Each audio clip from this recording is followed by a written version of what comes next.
The head is always the most sensitive part of all creatures, and it is the vulnerable point where any problem can immediately lead to death. However, despite that, there are creatures that can continue to live even after their heads are completely severed from their bodies. Some of them can survive for a period of time that can range from hours to days before eventually dying, while others can live their lives without their heads. Hello everyone, I am Davis, and in today's episode, we will talk about amazing animals that can live after death. But before we begin, grab your hot drink and subscribe to the channel. Let's get started.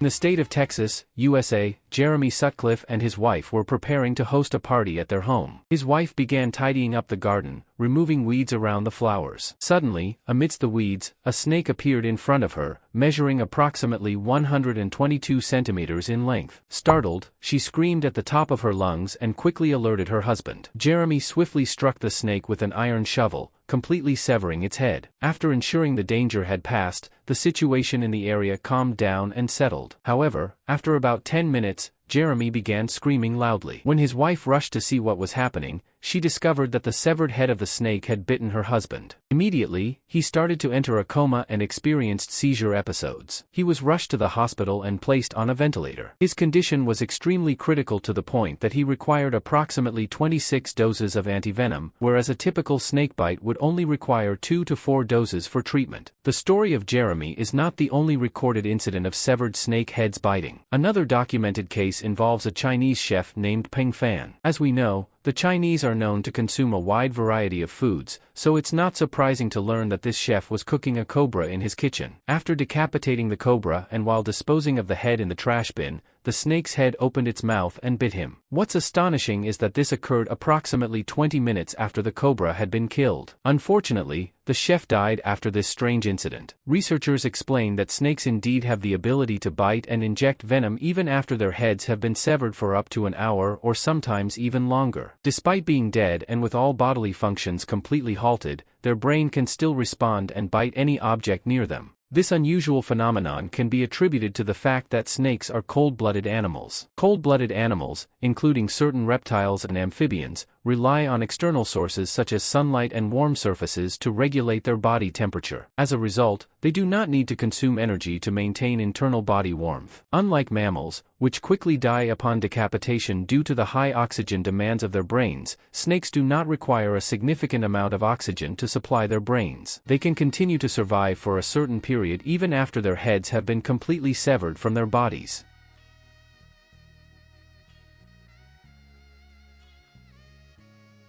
When it comes to chickens, a peculiar phenomenon known as Mike the Headless Chicken has been recorded. In a surprising incident that took place on September 10, 1945, in Colorado, USA, a rooster named Mike continued to live for a remarkable 18 months after being decapitated. This incident highlights an unexpected human error during the chicken slaughter. Typically, the upper part of the head is removed, which includes the front portion of the brain, while the brain stem and other vital parts responsible for basic functions, muscle coordination, and regulation remain intact. As a result, the chicken can continue to function, albeit without the ability to breathe properly, for several minutes or even longer. In the case of Mike, he managed to survive for an extended period of time, captivating people's attention for over a year and a half after his decapitation. There was a farmer named Lloyd Olson who was trying to slaughter a chicken on his farm to serve it for dinner. Initially, the chicken did not behave any differently from a beheaded chicken, but then it began to regain its balance and move around normally. This was because the beheading was accidentally done in a way that the axe did not sever the jugular vein completely, leaving a significant portion of the brain intact. The chicken, named Mike, continued to live for 18 months. Mike lived a very normal life, and the farmer fed him by dropping food down his esophagus using an eyedropper. He was able to breathe normally through the opening in his throat. Mike entered the Guinness World Records and gained widespread fame. The farmer earned thousands of dollars per month from showcasing Mike. Eventually, the chicken died in 1947,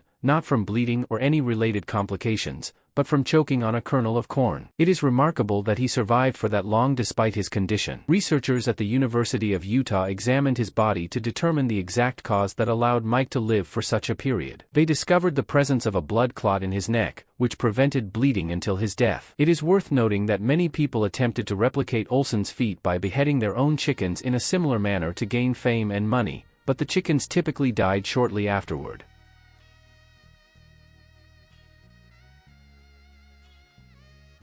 Most creatures breathe through their nose and mouth, and the brain controls this process. Cutting off their heads leads to severe bleeding and a decrease in blood pressure, which transports oxygen to the cells and tissues. Cockroaches, on the other hand, have an open circulatory system, meaning they lack blood vessels and high or low blood pressure. Therefore, after their heads are cut off, clotting occurs, and the bleeding stops. As for respiration, cockroaches do not breathe through their heads at all. Instead, they have openings on their bodies that directly allow oxygen to enter the tissues. This means that there is no bleeding or respiratory problem, nor is there an issue with movement. However, the only problem cockroaches face after decapitation is feeding. Without their heads, they cannot eat. Headless cockroaches eventually die from starvation. Nevertheless, they can survive for weeks relying on the nutrients already present in their bodies. The same applies to flies. Imagine that flies are so annoying that if you cut off their heads, they can still fly, breathe, buzz around you, and carry on with their lives normally for weeks. Flies respire by absorbing oxygen from the surface of their bodies, just like other insects. They have respiratory openings called spiracles on their bodies. These spiracles lead oxygen through a complex system of tubes and pump it into their bodies. This allows them to survive without their heads for days or even weeks. Ultimately, their cause of death would be starvation. The same applies to bees as well. Therefore, it's advisable not to handle a dead bee, as it may still be capable of stinging you. It won't fly, move, or breathe, but it can still sting you. The stinging process occurs automatically without any involvement from the brain or nervous system, as they respond to external stimuli. The stinger mechanism continues to function normally even when the bee is dead.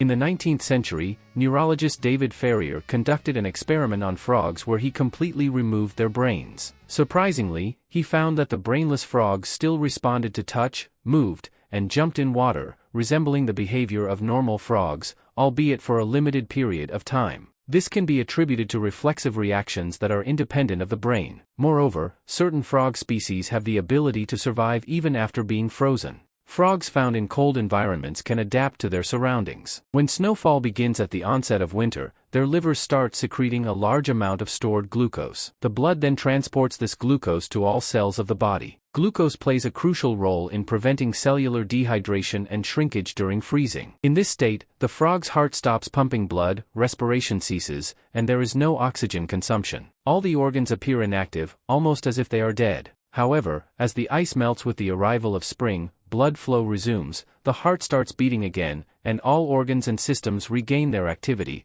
allowing the frog to resume its normal life. By reaching this point, I have conveyed the entirety of the provided information. I appreciate your kind suggestion and reminder to subscribe and enable notifications to stay updated with our latest videos.